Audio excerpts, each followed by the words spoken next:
మొన్న సాయంకాలమే అన్నాను సాగర్ ఘోషలో బెమ్మెరిపోతన గురించి రాసిన పద్యాలు చదివి రాజులు గడ్డం వెంటనే రాడు ఒకసారి పాడండి అని అడిగా.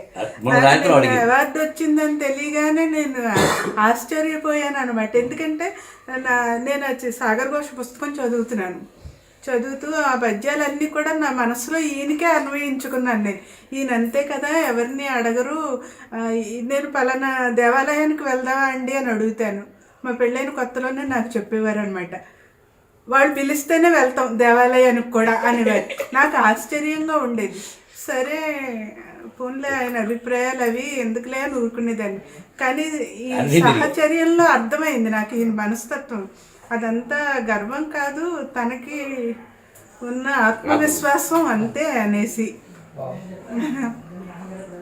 రోజు ఉదయం 10:30 నుంచి 11 వరకు సమయం కేటాయించుకుని ఇక్కడ కూర్చుని సాగర్ ఘోష చదువుతున్నానండి. అందులో బెమ్మెరిపోతను చదువుతుంటే నాకు అన్నీ కూడా తత్వం అంతా ఈయన గురించి ఈయనే రాసుకున్నారా అనిపించింది నాకు.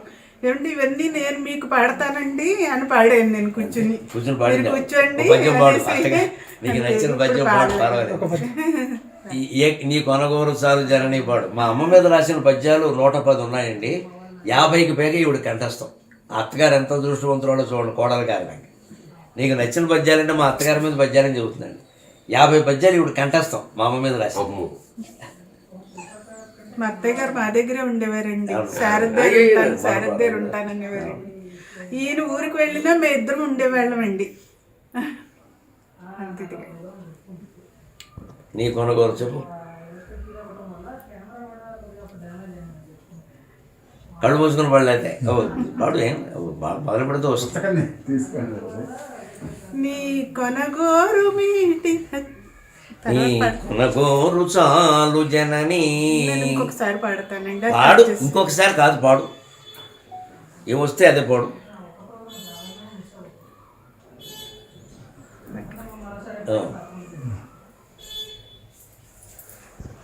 నీ కొనగోరు చాలు జననీ మృదుభావ మరంద మాధురీ శ్రీకమనీయ వాక్య తులసీదళ సేవిత పద్మనాభ శయ్యాకర దుగ్ధ సాగర మహానస సాగర పద్మజా పురాణీకర నీత నవ్య నవనీతము చేకొని మింగి పొంగగా నీ కొనగోరు చాలు జననీ.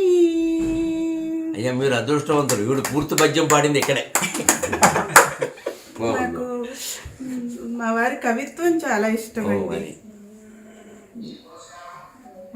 మా అత్తయ్య గారి మీద ఆయన పాడుతూ పరవశించిపోయేదాన్ని. చెప్పు, ఇంకా కవిత్వం గురించి చెప్పు. నువ్వేం చెప్పదలుచుకున్నావు చెప్పు హాయిగా. వారి దినచర్య చెప్పండి. టీవీ వాడు వచ్చారా? ఇంక మీకు మొన్న సాయంకాలమే అన్నాను సాగర్ ఘోషలో బెమ్మెరిపోతన గురించి రాసిన పద్యాలు చదివి రాజులు గడ్డం వెంటనే రాడు ఒకసారి పాడండి అని అడిగా.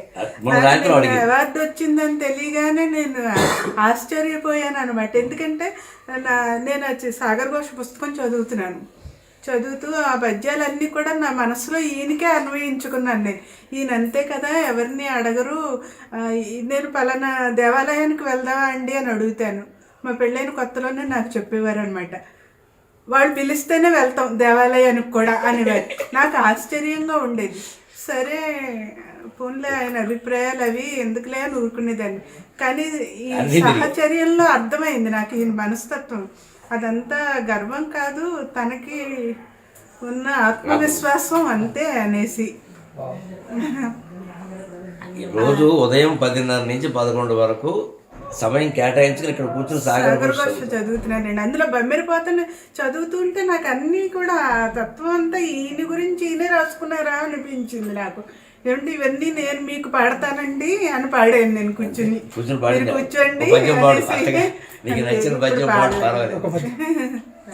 నీ కొనగోరు చాలు జననీ పాడు. మా అమ్మ మీద రాసిన పద్యాలు 110 ఉన్నాయండి. 50కి పైగా ఈవిడ కంఠస్థం. అత్తగారు ఎంత దృష్టివంతురాలో చూడండి, కోడలు కారణంగా. నీకు నచ్చిన పద్యాలంటే మా అత్తగారి మీద పద్యాలని చెబుతుందండి. 50 పద్యాలు ఈవిడ కంఠస్థం మా అమ్మ మీద రాసి. మా అత్తయ్య గారు మా దగ్గరే ఉండేవారండి. అవునా? శారద దగ్గర ఉంటాననేవారండి. ఈయన ఊరికి వెళ్ళినా మేము ఇద్దరం ఉండేవాళ్ళమండి. అంతే. నీ కొనగోరు చెప్పు. కళ్ళు మూసుకుని పడలేదే పాడు ఏం మొదలు పెడితే వస్తుంది. నీ కొనగోరు మీటి నీ కొనగోరు చాలు జనని. నేను ఇంకొకసారి పాడతానండి. పాడు, ఇంకొకసారి కాదు పాడు, ఏమొస్తే అదే పాడు.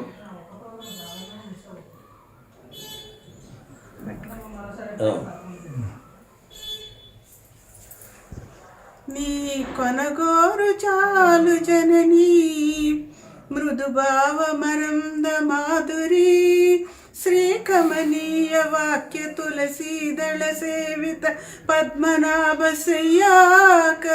దుగ్ధ సాగర మహానస సాగర పద్మజా పురాణీకర నీత నవ్య నవనీతము చేకొని మింగి పొంగగా నీ కొనగోరు చాలు జననీ.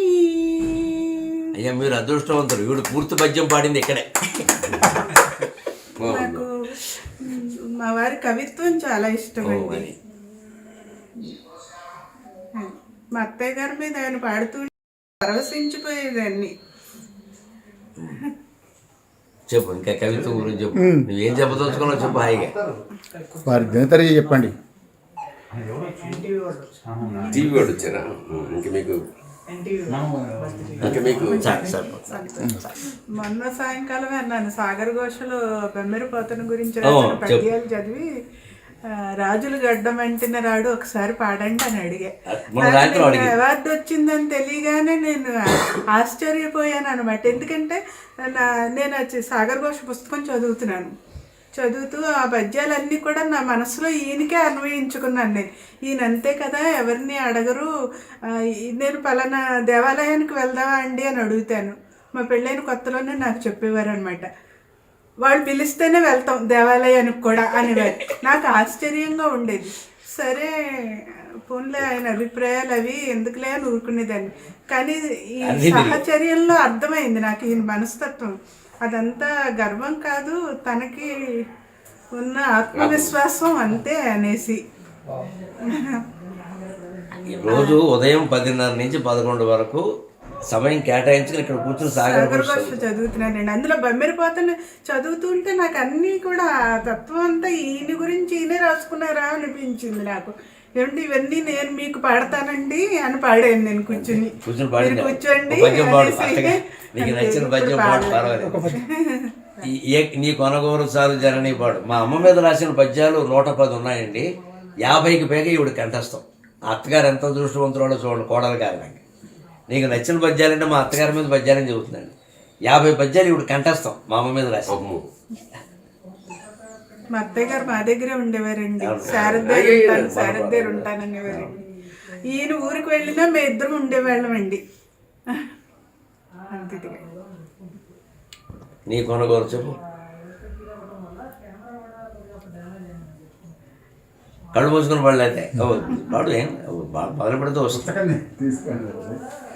నీ కొనగోరు మీటి నీ కొనగోరు చాలు జనని. ఇంకొకసారి పాడతానండి. పాడు, ఇంకొకసారి కాదు పాడు, ఏమొస్తే అదే పాడు.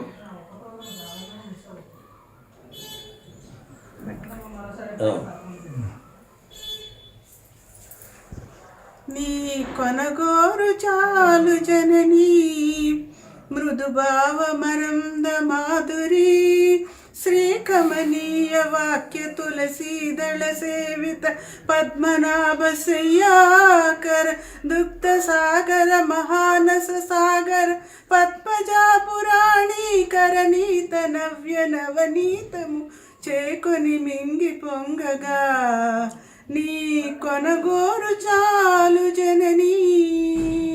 అయ్యా మీరు అదృష్టవంతులు, వీడు పూర్తి పద్యం పాడింది ఇక్కడే. నాకు మా వారి కవిత్వం చాలా ఇష్టం అండి. మా అత్తయ్య గారి మీద ఆయన పాడుతూ పరవశించిపోయేదాన్ని.